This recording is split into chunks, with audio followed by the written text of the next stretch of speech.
અડાજણ તથા પાલ વિસ્તારમાં ઈ-સિગારેટ્સનું ગેરકાયદેસર રીતે વેચાણ કરતા બે ઈસમોને કિંમત ₹1,07,01,400ની મત્તાના મુદ્દામાલ સાથે ઝડપી પાડતી સુરત શહેર SOG. Story report by Haresh Rajput, Surat.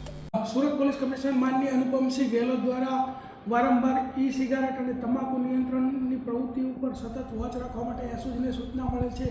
તે અંતર્ગત 10/6/2025ના રોજ ભૂલકા ભવન સ્કૂલ જે છે અડાજણની, એની સામેના ભાગમાં મહાન ટેરેસ કોમ્પ્લેક્સ ફ્લેટ નંબર 904ની અંદર એક એવી માહિતી મળી કે ત્યાં ઈ સિગારેટનો બસ મોટો જથ્થો ત્યાં પડેલ છે। તો તે એસઓજીની ટીમે રેડ કરતા ત્યાંથી 1,07 લાખના મુદ્દામાલ જેટલી ઈ સિગારેટ મળે છે। જે ઈ સિગારેટ વેપોરેઝો, ઝીરો, કેલિબ્રિયમ, ઉવેલ અલગ અલગ કંપનીઓની છે અને બે આરોપીઓ મંથન શાહ અને જનક પટેલ આ બંનેને અટક કરેલ છે।